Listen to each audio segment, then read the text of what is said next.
ఈ ప్రత్యేక ప్రార్థన కూడికకి చెల్లించిన మీ అందరికీ వందనాలు, స్తోత్రాలు చెల్లిస్తున్నాను. గత మార్చి మాసం అంతా కూడా మన సంఘ విశ్వాసులందరినీ ప్రభు ఎంతో కాపాడుతూ వచ్చారు. వేసవి తీవ్రత ఎక్కువ ఉన్నది, అయినా ప్రభువే ఆరోగ్య ప్రదాతగా ఉండి నడిపించిన ఆ దేవునికి మహిమ కలుగును గాక.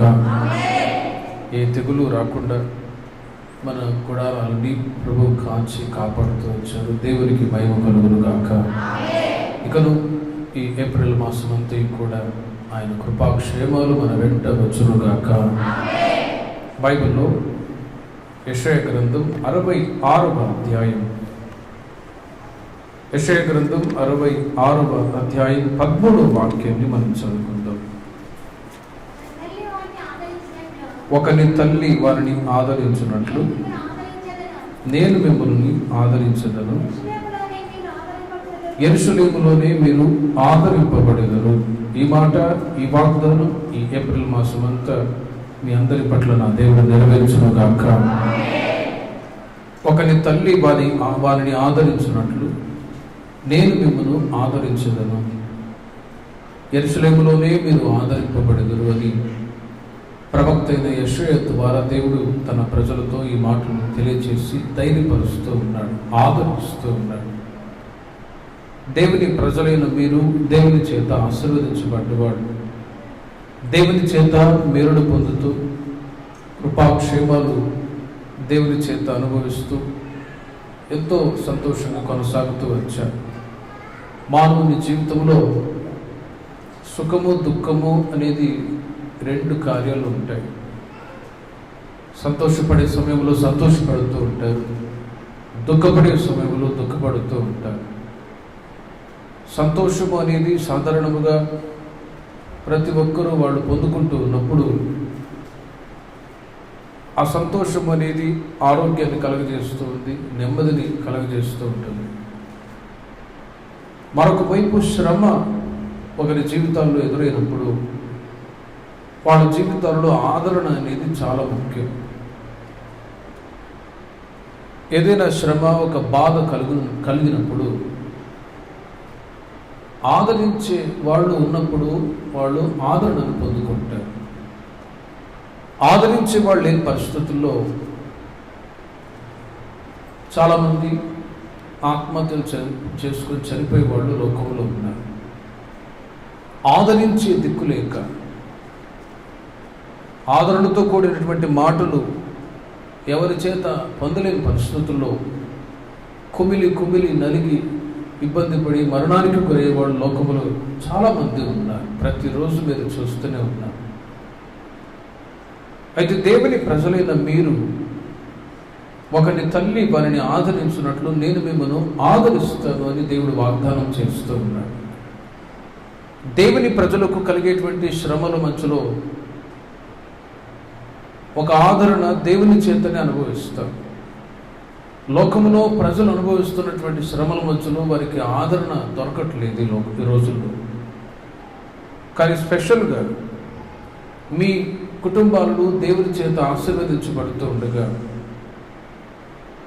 సంతోషిస్తూ ఉన్నారు. కానీ ఏదైనా శ్రమ, నింద, అవమానం, బాధ కలిగినప్పుడు ఆ బాధలో ఆదరణ అనేది మనుషుల ద్వారా కొంత మట్టుకు మీరు పొందుకొని ఉన్నారు. యేసయ్య ద్వారానే ఒక నిజమైన ఆదరణ దొరుకుతోందని ఈ మాట మనకు తెలియజేస్తుంది. హల్లెలూయా. నేను మిమ్మల్ని ఆదరిస్తాను అంటూ ఉన్నాను. నేను మిమ్మల్ని ఆదరించగలను. మనుషుల యొక్క ఆదరణ వేరు, దేవుని యొక్క ఆదరణ వేరు. పిల్లలు ఏడుస్తూ ఉన్నప్పుడు తల్లిదండ్రి ఎందుకురా ఏడుస్తావు అని ఆదరించేవాళ్ళు ఉన్నారు.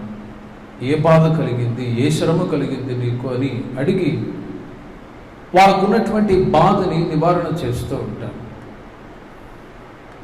అదేవిధంగా పరలోకములో ఉంటున్న యేసయ్య పిల్లలుగా మనమున్నాము. మీరు ఏ కష్టాల్లో, ఏ బాధలో, ఏ శ్రమలో ఉన్నా కూడా మీ బాధ అంతటిని కూడా యేసయ్యతో చెప్పుకున్నప్పుడే ఆయన మీకు నెమ్మది, ఆదరణ దయచేయుదురు గాక. అలాంటి వారిలో హన్నా గురించి మనం చదువుతూ ఉన్నాం. సమూయేలు మొదటి గ్రంథం 2వ అధ్యాయం 8వ వాక్యాన్ని మీరు తర్వాత చదువుకోనండి. హన్నా జీవితంలో కూడా ఒక శ్రమ, బాధ కలిగినప్పుడు యెరూషలేములో దేవుని మందిరావరణములో వచ్చి ఆమె కన్నీటితో ప్రార్థన చేస్తూ ఉంది. అయ్యా, నా నిందను, నా శ్రమను చూచి ఒక్కసారి నన్ను కరుణించి నాకు కుమారుని దయచేయండి, వారిని నీ సేవకు అంకితం చేస్తాను, నన్ను ఒక్కసారి జ్ఞాపకం చేసుకోనండి యెహోవా అని మొరపెట్టి దేవుని మందిరావరణములో వచ్చి కన్నీటితో చేసిన ఆ ప్రార్థన విన్న దేవుడు ఆమెకు ఆదరణ దయచేశాడు, కన్నీటిని తుడిచాడు. మరుసటి సంవత్సరంలోనే ఆమెకు చక్కటి కుమారుని ఇచ్చి ఆమె నిందని, అవమానాన్ని తొలగించి రెట్టింపు ఘనతని ప్రసాదించాడు. హల్లెలూయా. 62వ కీర్తన 8వ చరణములో కీర్తనకారుడు అందుకే ఒక మాట చెప్తూ ఉన్నాడు. జనులారా,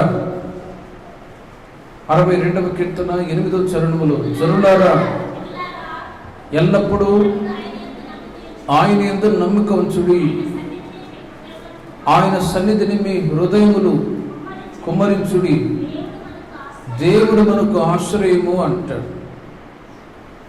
జనులారా ఎల్లప్పుడూ ఆయన యందు నమ్మిక ఉంచుడి. మీరు ఏ శ్రమ, ఏ బాధ, ఏ నింద, అవమానాలు అనుభవిస్తూ ఉన్నారో ఆయన యందు మీరు నమ్మకం ఉంచినట్లయితే, ఆయన సన్నిధిని మీ హృదయములను కుమ్మరించినట్లయితే, ఆయన మీకు ఆశ్రయముగా ఉండి మీకు ఆదరణ కలుగజేయుదురుగాక. హల్లెలూయా. నేను మిమ్మల్ని ఆదరిస్తాను అంటాడు. ఒక వ్యక్తికి ఆదరణ ఎప్పుడు అవసరం? ఎప్పుడు అవసరము అంటే శ్రమ కలిగినప్పుడు ఆదరణ అవసరం. సంతోషంగా ఉన్నప్పుడు ఏడవద్దు, ఏడవద్దురా, ఏడవద్దమ్మా అంటే నీకేమైనా పిచ్చి పట్టిందా, నేనే ఏడుస్తున్నానా అని అంటారు. అయితే ఏదో ఒక బాధ, శ్రమ వచ్చినప్పుడు ఏడుస్తూ బాధపడుతూ ఉంటే అప్పుడు వెళ్ళి ఆదరిస్తే ఎంత నెమ్మది ఉంటుందో చూడండి. మనుషులు కొన్నిసార్లు ఆదరించిన కొంతమట్టుకే కానీ యేసయ్య ఆదరణ ఈ రోజుల్లో మనకు కావాలి. ఆమేన్. యేసయ్య నిన్ను ఆదరించాడు అనుకోండి, ఇక ఆయన ఆదరణలో ఉంటున్నటువంటి సంతోషం మామూలు కాదు. అది నేను అనుభవించాను కాబట్టి చెప్తూ ఉన్నాను. అందునిమిత్తమే యేసుక్రీస్తు వారు క్రొత్త నిబంధన కాలంలో యోహాను సువార్త 16వ అధ్యాయము 33వ వాక్యంలో, యోహాను సువార్త 16వ అధ్యాయం 33వ వాక్యంలో ఒక మాట్లాడతారు. నా యందు మీకు సమాధానం కలుగునట్లు ఈ మాటలు మీతో చెప్పుచున్నాను. లోకములో మీకు శ్రమ కలుగును, అయినను ధైర్యం తెచ్చుకోండి, నేను లోకమును జయించున్నాను అంటాడు. మనం ఆరాధించుచున్న యేసయ్య ఈ లోకములో ఉన్నప్పుడు ఆయన కూడా శ్రమ పడ్డాడు. దేవుడి నుండి ఆయనకు శ్రమ ఎందుకు అని మనం అనుకుంటాం. కానీ యేసుక్రీస్తు యొక్క జీవితంలో జరిగిన ప్రతి అనుభవం మనకు మాదిరి చూపించడానికే ఆయన నడిచాడు. ప్రతిదీ మనకు మాదిరి చూపించడానికే ఆయన శ్రమ పడ్డాడు, హింసను అనుభవించాడు, నిందలు అనుభవించాడు. ఆయన రాజులకు రాజు, ప్రభువులకు ప్రభు, పరలోకమందున్న తండ్రికి అద్వితీయ కుమారుడు. కానీ దేవుని ప్రజలైన మనకు మాదిరి చూపించడానికి ఈ లోకంలో ఉన్నప్పుడు ఆయన కూడా శ్రమ అనుభవించాడు.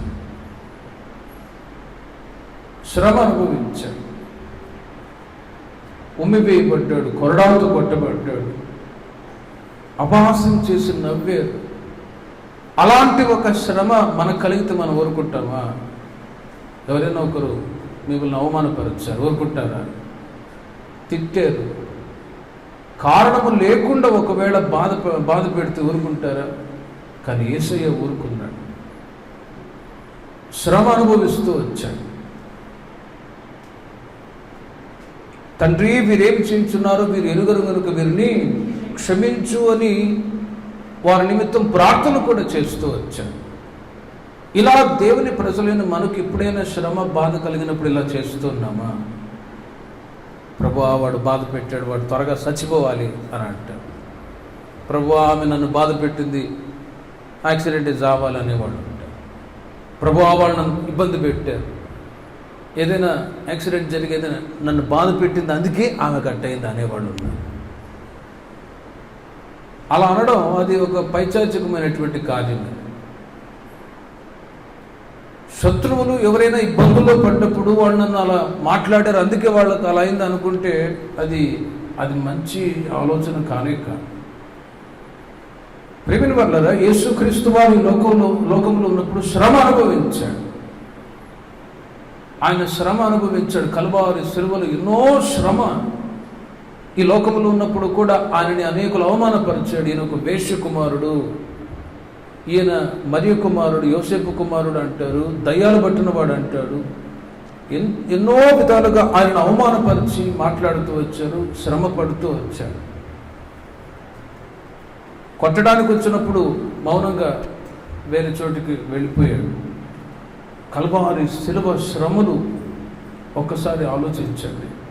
ఒక చిన్న ముళ్ళు గురుచుకుంటేనే అవా నాయన అని అంటారు. కానీ యేసయ్య ఎన్నో శ్రమలు అనుభవిస్తూ వచ్చారు. శ్రమ అనుభవించారు, ఆయన మరణించారు, సమాధి చేయబడ్డారు, మరణాన్ని జయించి తిరిగి లేచారు. హల్లెలూయా.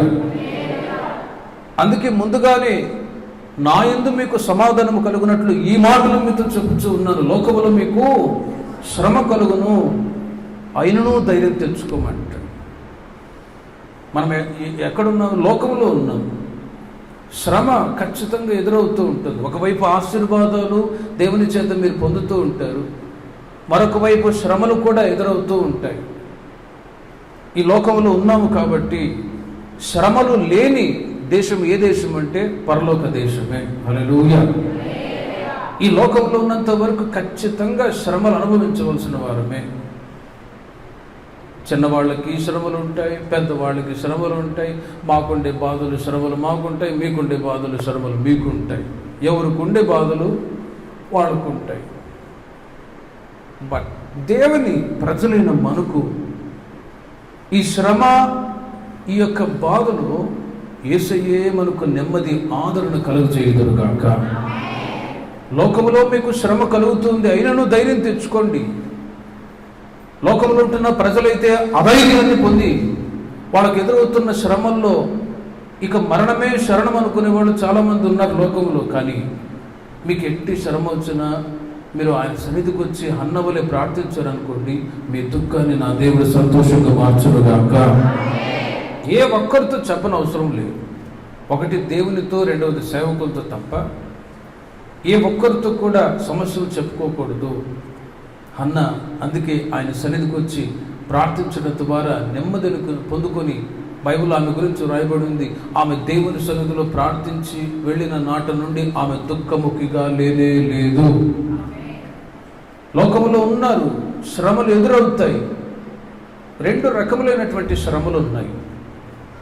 ఒకటి యేసుక్రీస్తు రావటానికి ముందు కలిగేటువంటి శ్రమలు. యేసు ప్రభు వారు రాబోతున్నారు. ఆయన రావటానికి ముందుగా సంఘానికి శ్రమ రాబోతుంది. ఏంటి ఆ శ్రమ అంటారేమో? ఏంటి ఆ శ్రమ? మునుపు మీతో చెప్పినట్లుగా క్రీస్తు నిమిత్తము శ్రమ సేవకులు అనుభవిస్తూ ఉంటారు, విశ్వాసులైన మీరు కూడా అనుభవిస్తూ ఉంటారు. ఏంటి ఆ శ్రమ? కుటుంబాల్లో కొందరు రక్షణ లేని వారు ఇబ్బంది పెడుతూ ఉంటారు భార్యల్ని. కొన్ని కుటుంబాలు భర్తలను ఇబ్బంది పెట్టేవాళ్ళు ఉంటారు. చర్చికి ఎందుకు వెళ్తాం, ప్రార్థనకి ఎందుకు వెళ్తాం, అయినా కూడా సీక్రెట్గా దేవుని సన్నిధికి వచ్చి ఆరాధించే వాళ్ళు ఉన్నారు. అది క్రీస్తు నిమిత్తం పడేటువంటి శ్రమ. నాకు తెలిసిన ఒక ముస్లిం కుటుంబం ఉండేవాళ్ళు. వాళ్ళ మతస్థులు వెలివేస్తారని చెప్పి వాళ్ళు ఉంటున్నటువంటి ప్రాంతం నుంచి చిలకలూరుపేట అక్కడికి వచ్చి వాళ్ళు ఆరాధనకి. ఏంటయ్యా మరి ఇంత దూరం వస్తున్నారంటే, మా కులస్తులు మతస్థులు వెలేస్తారు, అందుకే మేము ఏదో షాపింగ్కి వెళ్తున్నామని చెప్పి వస్తున్నాము. సీక్రెట్గా వాళ్ళు బుట్టలో బైబిల్ పెట్టుకొని వచ్చి కుటుంబముగా అందరూ ఆరాధించి వెళ్ళేవాళ్ళు. ఇది క్రీస్తు నిమిత్తము పొందుతున్నటువంటి శ్రమ. అయినా వాళ్ళు అంటారు, మా బంధువులు వీళ్ళ ద్వారా ఇబ్బందులు కలిగినా, శ్రమ కలిగినా మేము ప్రభు నమ్ముకున్నాము కాబట్టి చక్కగా ఇల్లు కట్టుకున్నామయ్యా, ప్రభు నమ్ముకున్నాం కాబట్టి పిల్లలకి పెళ్ళిళ్ళు జరిగాయి అని వాళ్ళు సంఘములో సాక్షిగా నిలిచారండి. హల్లెలూయా. ఇలా అక్కడక్కడ ఎంతోమంది విశ్వాసులైన వాళ్ళు క్రీస్తు నిమిత్తము పడేటువంటి బాధలు, శ్రమలు కూడా ఉన్నాయి. ఇప్పుడు యేసుక్రీస్తు రావటానికి ముందుగా ఈ లోకంలో కలిగేటువంటి, మీరు అనుభవిస్తున్నటువంటి ఈ శ్రమలకు ప్రతిఫలాన్ని దేవుడు మీకు అనుగ్రహించును గాక. ఈ శ్రమ ఎందుకు అనుకుంటే ఇక ప్రయోజనమేమి ఉండదు.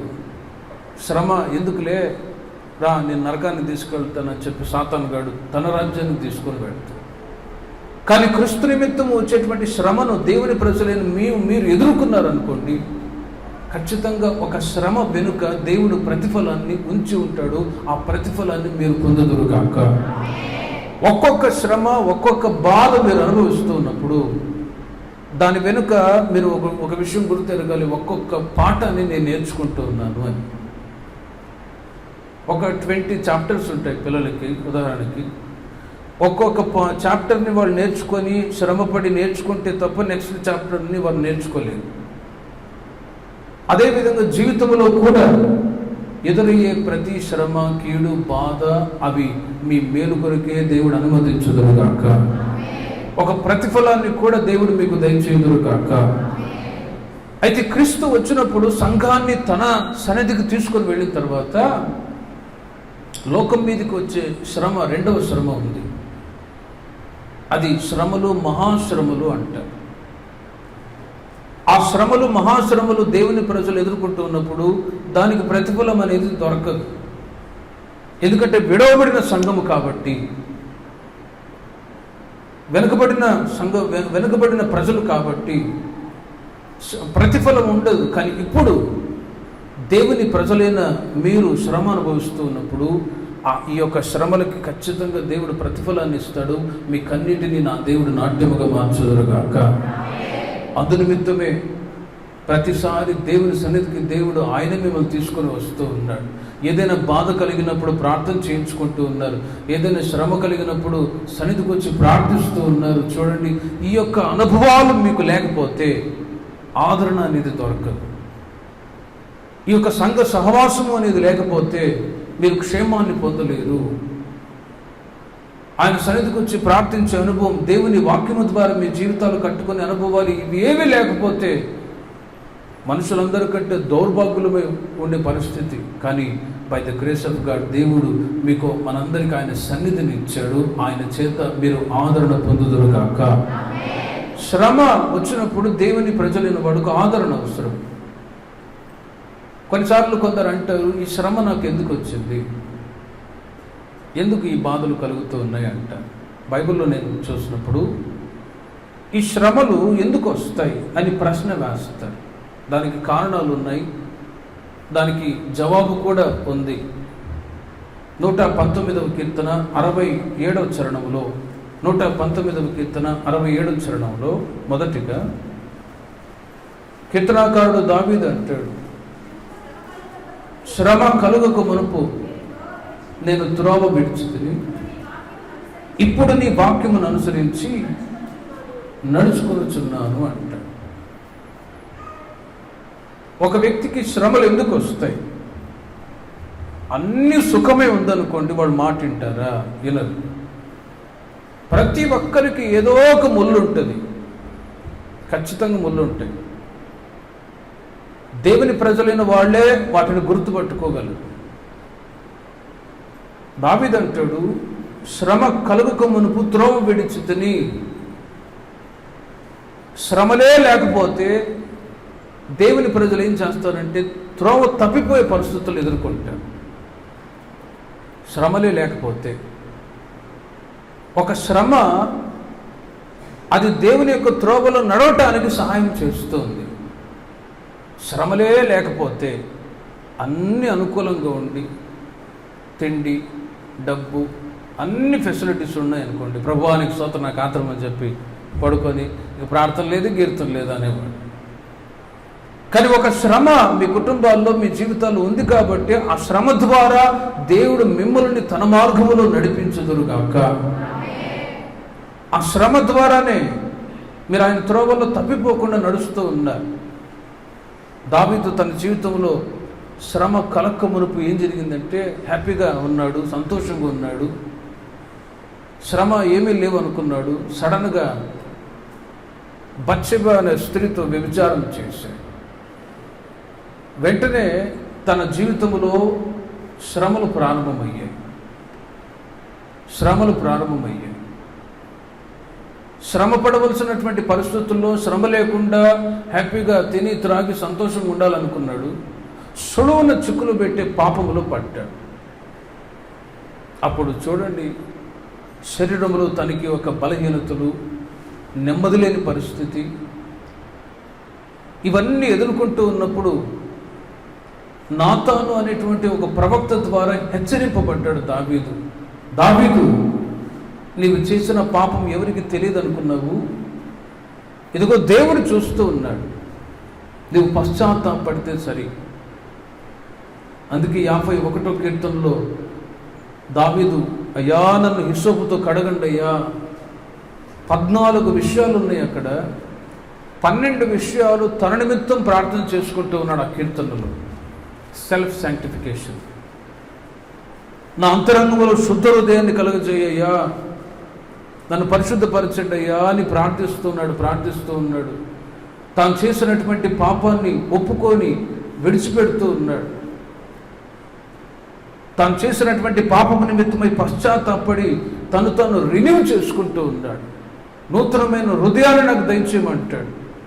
ఆ పశ్చాత్తాపపు ప్రార్థన ఆలకించిన దేవుడు దావీదు యొక్క పాపాన్ని క్షమించి ఆయనని పరిశుద్ధపరిచారండి. హల్లెలూయా. తర్వాత ఈ కీర్తనలో అంటాడు, శ్రమ కలుగక మునుపు త్రోవ విడిచి తిని ఇప్పుడు నీ వాక్యమును అనుసరించి నడుచుకొనుచున్నాను. శ్రమలే లేకపోతే తొట్టిలే పరిస్థితులు వస్తాయి. అందుకే ఒక వ్యక్తి ఎప్పుడు లగ్జరీకి అలవాటు పడకూడదు. ఏది శ్రమ కష్టము లేకపోయింది అనుకోని వాడు సులువున చిక్కులు పెట్టే పాపాలు పడతాయి. మనిషికి ఎప్పుడైతే సుఖం ఎక్కువ అవుద్దో తుచ్చమైన అభిలాషలు కూడా పడతాయి. అందుకే దేవుని ప్రజలకు శ్రమ అవసరం.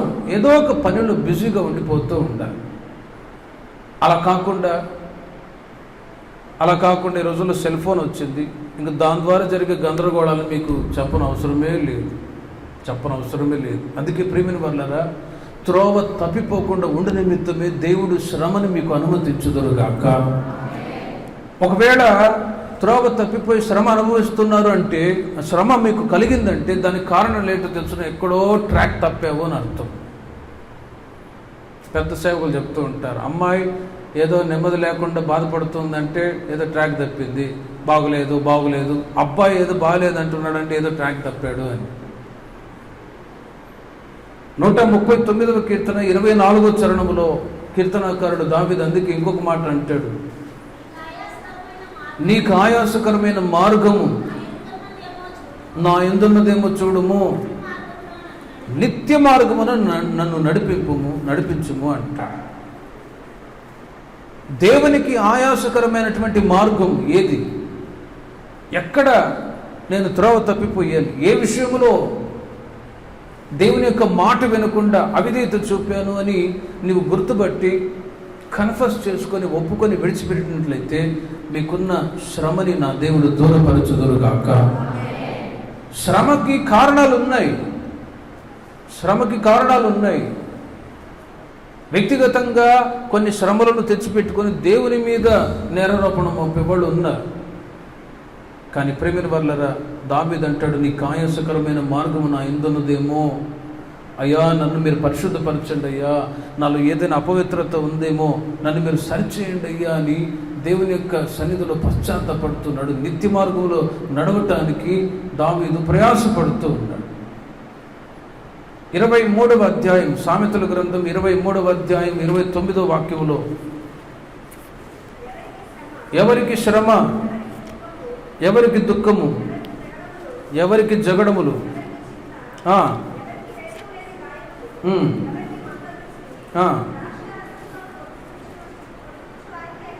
చూడండి, ద్రాక్షారసము చేత ప్రొద్దుపుచ్చు వారికే కదా.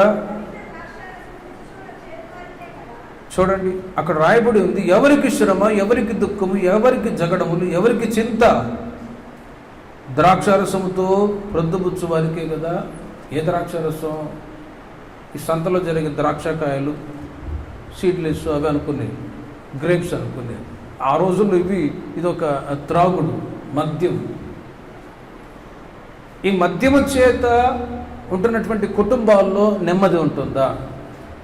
అస్సలు ఉండదు, అస్సలు ఉండదు. కొన్నిసార్లు చిన్న చిన్న పిల్లలు కూడా వచ్చి, అన్నా మా నాన్న తాగి గొడవ చేస్తున్నాడు, అన్న ప్రార్థన చేయండి మా నాన్న మారేటట్లు. చిన్న చిన్న పిల్లలు వచ్చి మా నాన్న మారాలి. త్రాగుడు అలవాటు, ఆ వ్యసనాలు, ఆ మద్యము చేత ఉన్నటువంటి కుటుంబాల్లో బైబిల్లో చెప్తుంది క్లియర్గా, అలాంటి కుటుంబాలకు శ్రమ. ఆ త్రాగుడు మత్తులు ఏం చేస్తారో అర్థం కాని పరిస్థితి. గొడవలు వచ్చింది అనుకోండి, వెంటనే భార్య గొంతు పీక్ కోసి చంపేసే వాళ్ళు ఉన్నారు లోకం. ఏంటంటే మద్యం మత్తులో ఏం చేస్తున్నారో అర్థం కాలేదు. మద్యం మత్తులో ఉండి ఎన్నో పాడు పనులు చేసేవాళ్ళు లోకంలో ఎంతోమంది ఉన్నారు. అందుకే అలాంటి వాళ్ళకు శ్రమ అని రాయబడి ఉంది, అలాంటి వాళ్ళకి శ్రమ.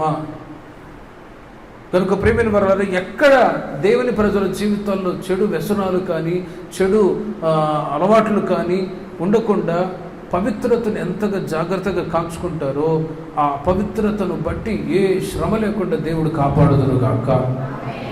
శ్రమ వచ్చిందంటే ఎక్కడో త్రోవ తప్పిపోతూ ఉన్నాం. అందుకే త్రోవ తప్పిపోకుండా ఉండ నిమిత్తము శ్రమ మనకు అవసరం, శ్రమ అవసరం.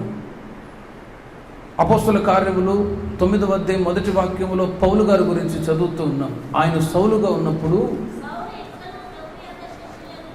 చూడండి, సౌలు ఇంకను ప్రభు యొక్క శిష్యులను బెదిరించుటయును. చూడండి, ఆయన ఏం చేస్తూ ఉన్నాడు? సౌలుగా ఉన్నప్పుడు దేవుని ప్రజలను హింసిస్తూ ఉన్నాడు, బాధ పెడుతూ ఉన్నాడు, శ్రమ పెడుతూ ఉన్నాడు. కానీ దమస్కు మార్గములో దేవుడు దర్శించిన తర్వాత, ఇదిగో ఇప్పుడు నీవు నా నామము నిమిత్తం ఎన్ని శ్రమలు అనుభవించవలసి ఉందో నేను మీకు తెలియజేస్తాను. నీవు లేచి యెరూషలేముకు వెళ్ళు. అంతవరకు దేవుని ప్రజలను హింస పెడుతూ వచ్చాడు, బాధ పెడుతూ వచ్చాడు.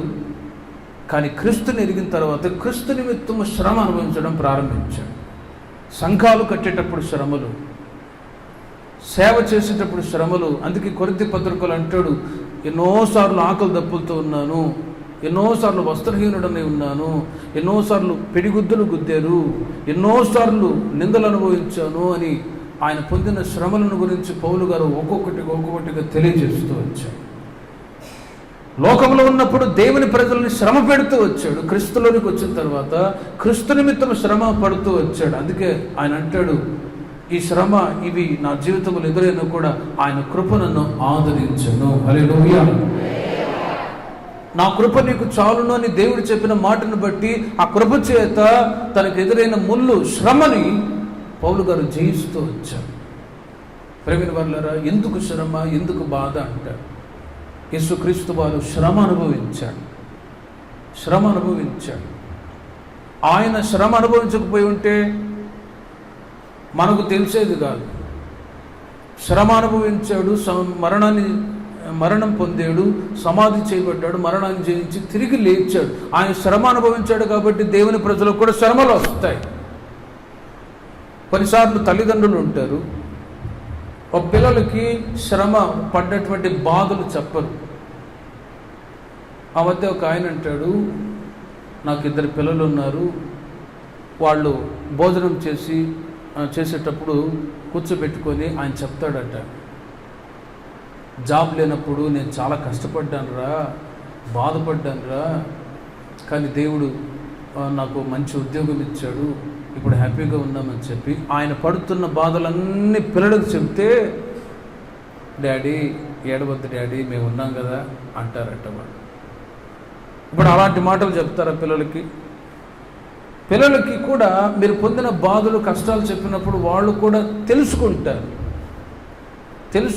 వాళ్ళు కూడా ఒక మంచి త్రోవలో నడవటానికి అవకాశం ఉంటుంది. ఈ మాటలు ఎవరు చెప్పరు. కానీ ప్రియమైన వాళ్ళరా, దేవుని ప్రజల జీవితాల్లో శ్రమలు ఎందుకు వస్తాయంటే త్రోవ తప్పిపోకుండా నిమిత్తము శ్రమ నొందుట నాకు మేలాయును అంటాడు దావీదు. హల్లెలూయా. రోమీయులకు రాసిన పత్రిక 5వ అధ్యాయము 3-4 వాక్యాల్లో, రోమీయులకు రాసిన పత్రిక 5వ అధ్యాయం 3-4 వాక్యాల్లో శ్రమ ఓర్పును, ఓర్పు పరీక్షను, పరీక్ష నిరీక్షణను కలుగజేయునని ఎరిగి శ్రమల యందును అతిశయపడదుము. చాలు. చూడండి, ఈ శ్రమలు ఎందుకు వస్తాయి అని మీరు తెలుసుకున్నారనుకో, రాబోయే రోజుల్లో ఏ శ్రమైనా కూడా మీరు ఎదుర్కొని జయించగలుగాక. దాని గురించి తెలియకపోతే బాధపడి దేవునికి దూరమయ్యే పరిస్థితులు వస్తాయి. అందుకే ఈ మాటలు మీకు చెప్తూ ఉన్నాను. యేసుక్రీస్తు శ్రమపడ్డాడు, త్రోవ తప్పిపోకుండా ఉండే నిమిత్తం శ్రమలు వస్తాయి. ఒకటి. రెండవదిగా, మీలో ఓర్పు ఉందా లేదా పరీక్షించడానికి శ్రమలు వస్తాయి. ఓర్పు ఉందా లేదా? యేసయ్య గారు చెప్తూ ఉన్నారు ఆ మధ్య ఒక మాట ఏంటంటే, ఒకసారి చెప్పాను మీకు, సంఘములో ఆయనకి ఒక వ్యక్తికి, విశ్వాసకి ఓర్పే ఉండేది కాదట. సంఘ పెద్ద ఒక వారం అంతా ఉపవాస ప్రార్థన చేసుకొని, ప్రభువా ఓర్పు దయచేయి అని ప్రార్థన చేసుకొని, ఆమెనని వాళ్ళ భార్యతో అన్నాడట, అమ్మాయి ఈ రోజు నుండి నాతో జాగ్రత్తగా మాట్లాడు, నువ్వు, నేను ఓర్పు కొరకు ప్రార్థన చేసుకుంటాను అన్నాడు. ఆమెను, అయ్యో ఇలాంటి వాళ్ళని చాలామందిని చూశాను పో అన్నది. అంతే. తలుపు చాటును ఉన్న చెప్పు తీసుకుని పెటామని కొట్టాడంటే భార్యను. అంటే సహించే మనసు లేకపోవటం ద్వారా ఏమైంది? ఇప్పుడు ఆ శ్రమ సహించే మనసు లేకపోతే ఓర్పు కూడా ఉండదు. సరే, వారమంతా ఉపవాస ప్రార్థన చేసుకున్నాడు, మౌనంగా ఉండొచ్చు కదా, నేను ఉపవాస ప్రార్థన చేసుకున్నాను జాగ్రత్త అని అంటే, అటువంటి చాలామంది చూశాను పో అన్నది. ఎన్నిసార్లు ప్రార్థన చేసినా నువ్వు మారవు అన్నట్లుగా కోపం వచ్చింది. అందుకే సహించే మనసు లేకపోతే ఓర్పు కూడా ఉండదు అంటారు యేసయ్య గారు. సహించే మనస్సు. పౌలు గారు అందుకే అంటారు, ఓర్పు పరీక్షను, పరీక్ష నిరీక్షణను కలుగజేయను ఎరిగి శ్రమలందును కూడా అతిశయపడదుము అంటాడు. మీలో ఓర్పు ఉందా లేదా పరీక్షించడానికి శ్రమలు వస్తాయి. అందుకే కొన్నిసార్లు నేను ప్రభువుని నమ్ముకున్నాను కాబట్టి మౌనం కొన్నాను, లేకపోతే నీ తాట తీసేదాన్ని అంటారు కొందరు. ఒక ఆయన ఉన్నాడు, విశ్వాసి, కుటుంబంలో ఏదో సమస్య వచ్చింది. అన్నా, బాప్తిసం తీసుకున్నాను కాబట్టి నేను మౌనం కొన్నాను, లేకపోతే గొడ్డలతో ఒక్క ఏటి వేసేవాడిని అంటాడు ఆయన. బాప్తిసం తీసుకున్నాను కాబట్టి. చూడండి, ఓర్పు ఉందా లేదా పరీక్షించడానికి. అందుకే కొన్నిసార్లు పరీక్షలు వస్తాయి. అప్పుడు విశ్వాసులైన వాళ్ళు కూడా గొడవలాడి బూతులాడే పరిస్థితులు కూడా వస్తూ ఉంటాయి. అప్పుడు ఎంత దేవుని యొక్క నామానికి అవమానమో ఆలోచించండి. ఓర్పు గొప్ప ద్రోహ కార్యాలు జరగకుండా కాపాడునుగాక. ఓర్పు లేకపోతే, ఓర్పు అనేది పావురములు ఉంటున్న స్వభావం. అదే కాకి ఆ స్వభావం ఉంటుందా? కాకులు క్యావ్ క్యావ్ క్యావ్ క్యావ్ క్యావ్ ఊరంతా తిరుగుతూ ఉంటాయి. కానీ ఆ పావురములు ఉంటున్న స్వభావం ఏంటో తెలుసిన? ఓర్పు. హల్లెలూయా. ఆ ఓర్పు సంఘానికి దేవుడు స్వంతం చేశాడండి. చప్పట్లు కొడదాం గట్టిగా.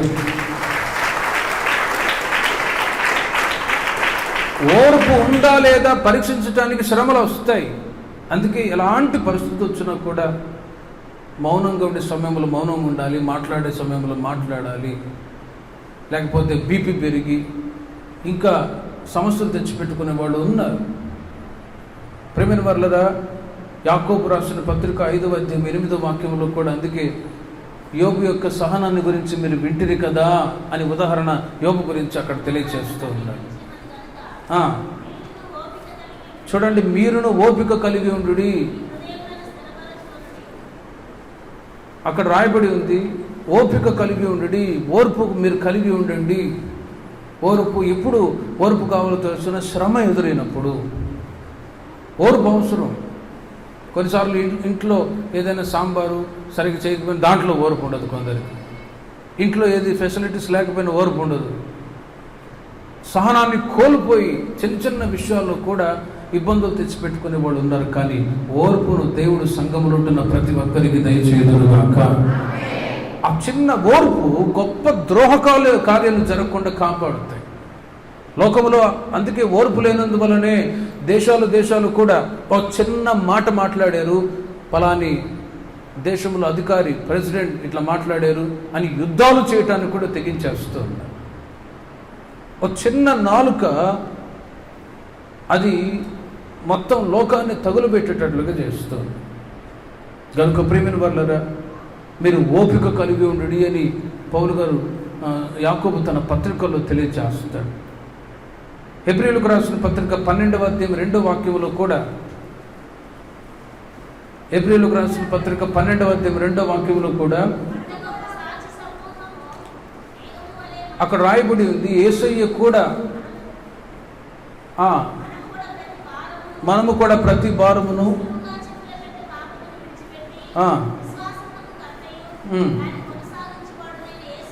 చూడండి, యేసు వైపు చూచుచు చూడండి, యేసు వైపు చూచుచు ఈ పరుగు పందెంలో మీరు ఓపికతో పరిగెత్తండి. వాళ్ళ వీళ్ళని చూస్తే ఓర్పును కోల్పోతాడు వాళ్ళ వీళ్ళని చూసినప్పుడు. అందుకే మీరు ఆయన వైపు చూస్తూనే మీరు ఓపికతో మీరు పరిగెత్తండి అంటారు.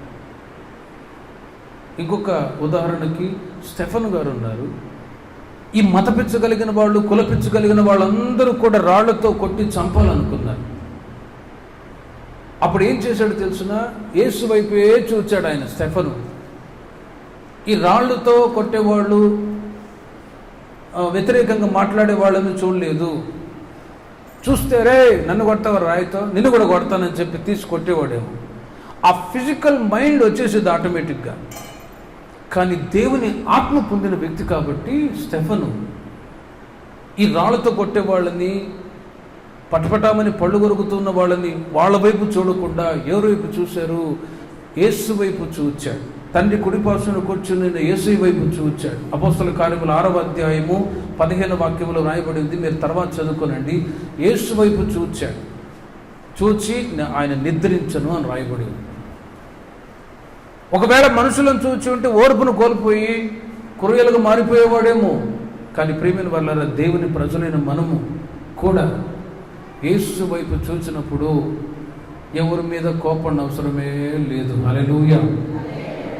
మనుషులు కోపడుతూ ఉన్నారు, పగ తీర్చుకుంటూ ఉన్నారు, ద్వేషంతో ఉన్నారు అంటే వాళ్ళలో అన్క్లీన్ స్పిరిట్స్ ఉంటేనే వాళ్ళు అలా చేస్తారు. పెద్ద పెద్ద టెర్రరిస్టులు ఉన్నారు, ఉగ్రవాదులు ఉన్నారు. వాళ్ళు చేస్తున్న పని కాదు, వాళ్ళల్లో దురాత్మలు ఉండటం ద్వారానే వాళ్ళు అలాంటి ద్రోహ కార్యాలు చేయడానికి తెగిస్తారు. కానీ గుడ్ నేచర్, క్రీస్తులో ఉంటున్నటువంటి స్వభావాలు ఆయన మనకు దయచేశాడు కాబట్టి గుడ్ నేచర్ ద్వారా మనం ఓర్పు కలిగి సమాధానంగా నడుచుకుంటూ ఉన్నాం. హల్లెలూయా. కనుక ఏ పరిస్థితుల్లో కూడా ఓర్పును కోల్పోకుండా, కుటుంబంలో ఓర్పు అవసరం. కుటుంబంలో ఓర్పు ఉంటే అందరూ సంతోషంగా సమాధానంగా ఉంటారు. హల్లెలూయా. సంఘంలో మీరు ఓర్పు కలిగి ఉన్నారనుకో, అప్పుడు కూడా క్షేమం కలుగుతుంది. సమాజంలో ఓర్పు కలిగి ఉన్నామనుకో, ఇక ఏ ఇబ్బంది కూడా ఉండదు. 119వ కీర్తన 71వ చరణంలో 3వదిగా, నేను నీ కట్టడములను నేర్చుకున్నట్లుగా శ్రమ నొంది ఉండుట నాకు మేలాయను అంటాడు. యేసుక్రీస్తు శ్రమ పడ్డాడు మన నిమిత్తం. దేవుని ప్రజలైన మనకు కూడా శ్రమలు వస్తాయి. అయితే ఎందుకు వస్తాయి? ఒకటి, ఆయన త్రోవల్లో నుండి మీరు తప్పిపోకుండా నిమిత్తమై. రెండవది, మీలో ఓర్పు ఉందా లేదా పరీక్షించడానికి శ్రమలు వస్తాయి. మూడవదిగా, కట్టడములను నేర్చుకున్నట్లుగా. మునుపు మీతో చెప్పాను, ఒక్కొక్క శ్రమ, ఒక్కొక్క బాధ మీకు ఒక్కొక్క పాఠాన్ని నేర్పిస్తూ ఉంటుంది. పాఠాన్ని నేర్పిస్తాయి. అందుకే రోమీయులకు రాసిన పత్రిక 8వ అధ్యాయం 28వ వాక్యములో పౌలు గారు అంటారు, 8వ అధ్యాయం 28వ వాక్యములో, మేలు కొరకే శ్రమలు వస్తాయి దేవుని ప్రేమించే వారికి. అనగా ఆయన సంకల్పం చొప్పున పిలువబడిన వారికి మేలు కలుగుటకై చూడండి సమస్తమును సమకూర్చి జరుగుతుంది. మేలు కొరకే శ్రమ వస్తుంది. కొందరు అంటారు లోకంలో ఉన్న వాళ్ళే బాగున్నారు, నాకు శ్రమలు వచ్చాయి, వాళ్ళే బాగున్నారు వీళ్ళే బాగున్నారు అంటారు. వాళ్ళకుండే బాధలు మనకేం తెలుసు. కానీ ప్రేమిన వర్లరా, మేలు కొరకే శ్రమలు వస్తాయి, మేలు కొరకే. అయితే పేతురు రాసిన మొదటి పత్రిక 4వ అధ్యాయం 2-3 వాక్యాలు వ్రాయబడి ఉంది. పేతురు రాసిన మొదటి పత్రిక 4వ అధ్యాయం 2-3 వాక్యాల్లో శరీర విషయంలో శ్రమపడిన వాడు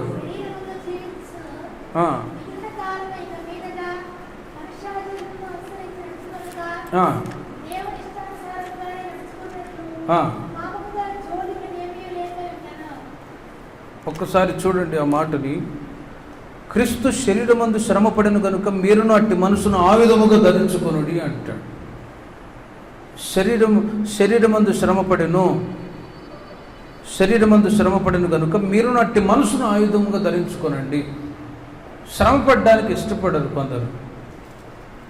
శ్రమపడ్డానికి ఏకాడికి సుఖమే ఉండాలి. ఇప్పుడు అన్ని మిషన్స్ వచ్చేసాయి. అప్పుడు కూడా ఒకసారి చెప్పాను, ఇప్పుడు ముసలోళ్ళు ఉన్నారు కొంతమంది, వాళ్ళు గట్టి ఆయుష్ కలిగిన వాళ్ళు అంటారు, అయ్యా అప్పట్లో మాకేమున్నాయ్యా, కష్టపడేవాళ్ళం రాత్రి పగుళ్ళు. ఇప్పుడు కష్టం లేదు కాబట్టి 40 సంవత్సరాలకి ఎత్తు టికెట్ పైకి. ఏమొచ్చిందంటే షుగరు, బీపీ. డాక్టర్ దగ్గరికి వెళ్తే నడవాలి 1 గంట అంటాడు ఆయన. ఎక్కడ నడిస్తే ఓపిక లేదు. ఈ శరీరం ముందు శ్రమ లేదు కాబట్టి జబ్బులు కూడా వస్తూ ఉన్నాయి. చూడండి, ఇది న్యాచురల్గా అందరికీ తెలుసు. శరీరానికి శ్రమ ఉందనుకోండి. నాకు తెలిసిన ఒక పెద్ద ఆయన ఉన్నాడు, ఆయన 60 సంవత్సరాలు. ఒక్కడే సైకిల్ మీద 8 బిందెలు తీసుకొచ్చేస్తాడు, ఒక్కడే నడుపుకొని. ఒక్కడే. ఆయన అంటాడు, అయ్యా మాకు చాలా శ్రమ మిలిటరీలో, ఆ ఒక శ్రమ ద్వారానే ఇప్పుడు నేను హ్యాపీగా హెల్తీగా ఉండగలను. శరీరానికి శ్రమ లేకపోతే అనారోగ్యాలు వస్తాయి ఫిజికల్. అందుకే యేసుక్రీస్తు వారు శరీరమందు శ్రమ పడ్డాడు కనుక మీరు కూడా అట్టి మనసును ఆయుధముగా ధరించుకోనండి.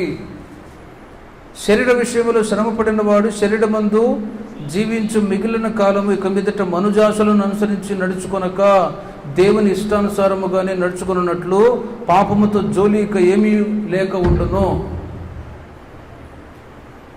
శరీరానికి శ్రమ లేకపోయింది అనుకోండి, శరీరం రకరకాలుగా కోరికలు కోరుకుంటాయి. శరీరానికి శ్రమ ఉందనుకోండి, ఏమో ఇంకా అవసరం ఉండదు. ప్రేమిన వారులారా, ఒక్కసారి ఆలోచించండి. దేవుని ఇష్టానుసారంగా మనం నడుచుకున్నట్లుగా, దేవుని ఇష్టం మనము చేయనట్లుగా ఈ శ్రమలు కూడా కొన్నిసార్లు శారీరకంగా అనుమతిస్తారు. కానీ శ్రమపడాలి. ఒక్కొక్క శ్రమ అది ఒక్కొక్క కట్టడాన్ని మీకు నేర్పిస్తూ ఉంటుంది. యాకోబు పత్రిక 1వ అధ్యాయం 2వ వాక్యంలో కూడా 4వదిగా యాకోబు పత్రిక 1వ అధ్యాయం 2వ వాక్యములో, సహోదరులారా విశ్వాసమునకు కలుగు పరీక్ష ఓర్పును పుట్టించునని ఎరిగి మీరు నానా విధములైన శోధనలో పడినప్పుడు అది మహా ఆనందమని ఎంచుకోనండి. శ్రమల్లో మీరు ఆనందించడానికి దేవుడు శ్రమను ఉంచుతాడు. శ్రమల్లో ఎట్లా ఆనందిస్తామండి? 2 భార్య భర్త పోట్లాడుతూ ఉన్నారు, మీరు ఆనందించండి శ్రమ వచ్చింది మీకు అంటే వాని మధ్యలో చితకబాదుతారు. రేపు పనికి మాకున్నాడు, మాకుండే బాధలు మాకుండే, నువ్వేంటరా అని చెప్పి. మరి శ్రమల్లో ఎట్లా ఆనందించాలి? ఎలా ఆనందించాలి? రోమీయులకు రాసిన పత్రిక 8వ అధ్యాయం 35వ వాక్యంలో పౌలు గారు అంటారు, శ్రమ అయినా హింస అయినా బాధ అయినా క్రీస్తు ప్రేమ నుండి నన్ను ఎడబాపు వారెవరు. హల్లెలూయా. ఇది శ్రమల్లో ఆనందించడం అంటే. శ్రమ, హింస, బాధ ఇవన్నీ వచ్చినప్పుడు దేవుని యొక్క ఆనందము, దేవుని యొక్క ప్రేమ నుండి ఎడబాపుతాయి అవన్నీ కూడా. దేవుని ప్రజలకు అన్ని ఉన్నా ఏమీ లేకున్నా ప్రభువులో ఆనందించడమే నిజమైనటువంటి ఆనందం. కొందరు అంటారు, మాకేమీ లేవు, మేము పేదవాళ్ళము అని దుఃఖపడేవాడు ఉన్నారు. అన్ని ఉండి దుఃఖపడేవాళ్ళు లోకంలో చాలామంది ఉన్నారు. కానీ క్రీస్తులో ఉన్నటువంటి ఆనందం ఈ లోకములు ఎక్కడా కూడా దొరకదు, కోట్లు ఇచ్చినా కూడా దొరకదు. అందుకే దావీదు అంటాడు, నీ సన్నిధిలో ఒక్క దినము గడుపుట 1000 దినముల కంటే శ్రేష్టమైంది. హబక్కూకు గ్రంథం 3వ అధ్యాయము 17-19 వాక్యాల్లో మీరు తర్వాత చదువుకోనండి. హబక్కూకు కూడా దేశములో నశించిపోతున్న ప్రజల నిమిత్తమై ప్రార్థిస్తాడు. అయ్యా, నరహత్య జరుగుతుంది, నువ్వు చూడట్లేదా? హింస జరుగుతుంది, నీకు తెలియట్లేదా? ప్రార్థించి ప్రార్థించి ప్రార్థించి ప్రార్థించి చివరికి అధ్యాయంలో ఈ మాట అంటాడు. 17వ వాక్యంలో చూడండి. అంజూరపు చెట్లు పూయకుండినను,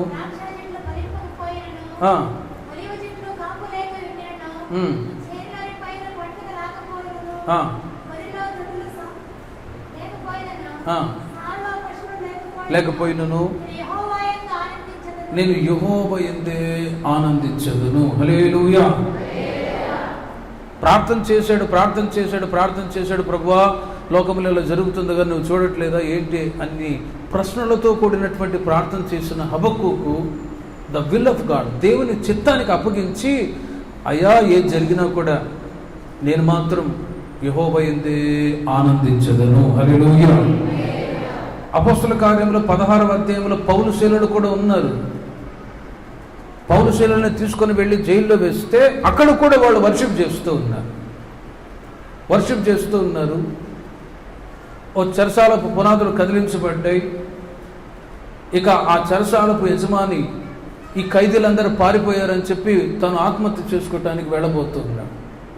అప్పుడు వాళ్ళు వచ్చి అంటారు, అయ్యా మేమేం పారిపోలేదు, జైల్లోనే ఉన్నాము, నువ్వెందుకు అలా చేసుకుంటావు? ఇది దేవుడు చేస్తున్న కార్యం అన్నప్పుడు అతడు కూడా మారాడండి. 16వ అధ్యాయం 25వ వాక్యంలో పౌలు శీలుడు శ్రమలు వచ్చినప్పుడు ప్రభువులో ఆనందించడం అంటే ఏంటి? అక్కడ పాటలు పాడి ప్రార్థిస్తూ ఉన్నారు చెరసాల్లో కూడా. అందుకే వాక్యం చెప్తూ ఉంది, మీకు శ్రమ వచ్చిందా ప్రార్థన చేయండి, ఆనందం కలిగిందా మీరు పాటలు పెట్టుకొని మీరు దేవుని స్తుతించండి. దీనికి ఇదే పరిహారం. శ్రమ వచ్చిందా ప్రార్థన చేయండి. శ్రమ లేకుండా ఆనందంగా ఉన్నారా పాటలు మీరు పాడండి. కానీ ఎట్టి పరిస్థితులు దేవుని ప్రజలకు ఎదురైనా కూడా శ్రమల్లో మనము ఆనందించుదుము గాక. హల్లెలూయా. ప్రభువులో మనం ఎల్లప్పుడూ ఆనందంగా ఉండే నిమిత్తమే శ్రమల్ని దేవుడు అనుమతిస్తాడు. ఈ శ్రమ వచ్చింది, ఏం ప్రార్థనలే, ఏం దేవుడులే, ఏం భక్తి లేని ఇంట్లో కూర్చున్నాం అనుకో, ఇంకా శ్రమలు విస్తరిస్తాయి. శ్రమలు కష్టాలు వచ్చినప్పుడే ప్రభువులో ఆనందించడానికి ఆయన సన్నిధికి రావాలి. కానీ కొందరు శ్రమ వచ్చినప్పుడు చర్చికి రారు. మరి ఆనందం ఎట్లా దొరుకుతుంది? కొరింథీయులకు రాసిన 2వ పత్రిక 4వ అధ్యాయం 17-18 వాక్యములో, కొరింథీయులకు రాసిన 2వ పత్రిక 4వ అధ్యాయం 17-18 వాక్యములో,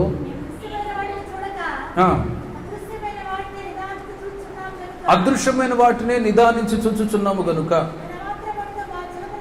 క్షణమాత్రముండు చులకని శ్రమ.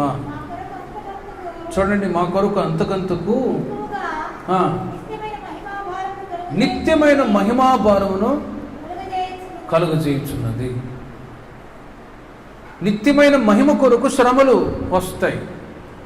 ఎందుకు వస్తాయి శ్రమలు అంటారు? దానికి కారణాలు ఉన్నాయి బైబిల్లో. ఒకటి, దేవుని ప్రజలైన మీరు త్రోవ తప్పిపోకుండా ఉండి నిమిత్తము శ్రమని దేవుడు అనుమతిస్తూ ఉన్నాడు. రెండవది, మీలో ఓర్పు ఉందా లేదా పరీక్షించడానికి శ్రమలు వస్తున్నాయి. మూడవది, మీకు కట్టడములను నేర్పటానికి శ్రమలు వస్తూ ఉన్నాయి. నాలుగవది, శ్రమల్లో నీవు ఆనందించడానికి ఆ శ్రమని దేవుడు అనుమతిస్తూ ఉన్నాడు. ఐదవదిగా, నిత్యమైన మహిమ కొరకు నెలంతా కష్టపడతారు.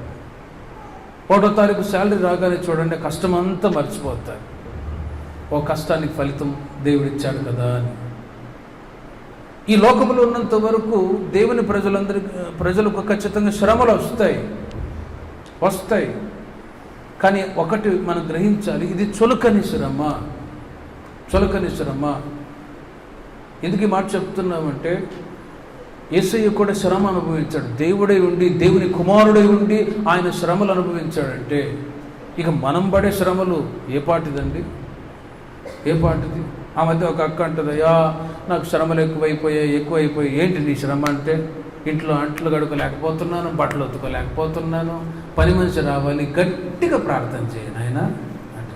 ఇది ఆమెకు వచ్చిన శ్రమ. ఇది శ్రమ అంటారా? కాదు, బద్ధకం అంటారు, లేజినెస్. ఇప్పుడు ఇంట్లో పనులు చేసుకోలేరా?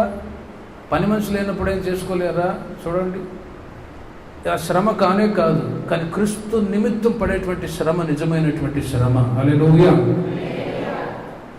ఆదికాండం 29వ అధ్యాయము 20వ వాక్యములో 29వ అధ్యాయం 20వ వాక్యములో 7 సంవత్సరములు కొలువు చేశాడు.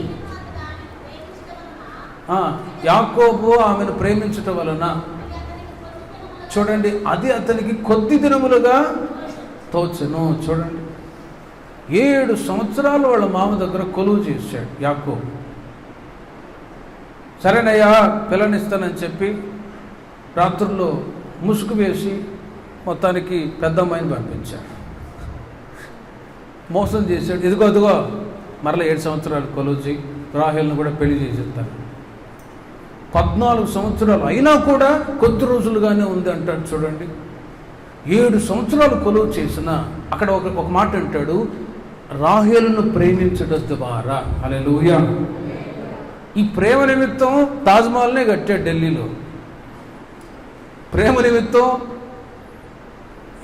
ఎన్నో భవనాలు కడుతూ ఉన్నారు అనుకోండి లోకంలో.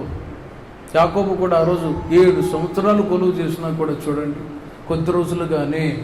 అందుకే పౌలు గారు అంటాడు, రాబోయే మహిమ ఎదుట ఇప్పటి కాలపు శ్రమలు ఎంత తగినవి కానే కావు. చప్పట్లు కొట్టండి గట్టిగా.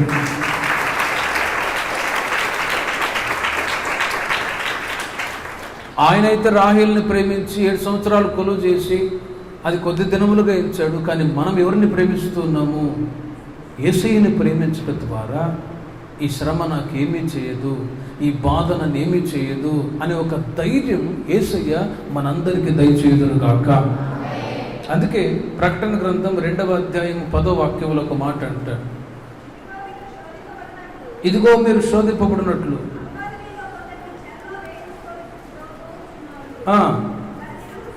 చూడండి, 10 దినములు శ్రమ కలుగును, మరణము వరకు నమ్మకముగా ఉండుము. చూడండి, శ్రమను సహించిన వారికి, జయించిన వారికి దేవుడిచ్చే రివార్డ్ ఏంటది? జీవ కిరీటం. నేను జయించలేనో, నేను గెలవలేనో, నా వల్ల కాదు అన్నారు అనుకో, జీవ కిరీటం కాదు కానీ ప్లాస్టిక్ డబ్బా. రివార్డ్ ఏది? గనుక యేసుక్రీస్తు వారు శ్రమ అనుభవించారు. ఆయన అంటాడు, నేను నా యందు మీకు సమాధానం కలుగునట్లుగా ఈ మాట మీతో చెప్పుచున్న, లోకములో మీకు శ్రమ కలుగును, అయినను ధైర్యం తెచ్చుకోనండి, నేను లోకాన్ని జయించి ఉన్నానని యేసయ్య చెప్పాడు. కనుక నేను మిమ్మల్ని ఆదరించదను. యేసయ్య ఆదరిస్తాడు తన ప్రజల్ని ఎప్పుడో తెలుసిన శ్రమలు వచ్చినప్పుడు. కనుక ఈ ఏప్రిల్ మాసం అంతా దేవుని చేత మీరు మీ కుటుంబస్తులు ఆదరించబడుదురుగాక. మీ కుటుంబాలలో నా దేవుడు నిత్యము సంతోషాన్ని, సమాధానాన్ని దయచేయుదురుగాక. ప్రార్థన చేసుకుంటాం.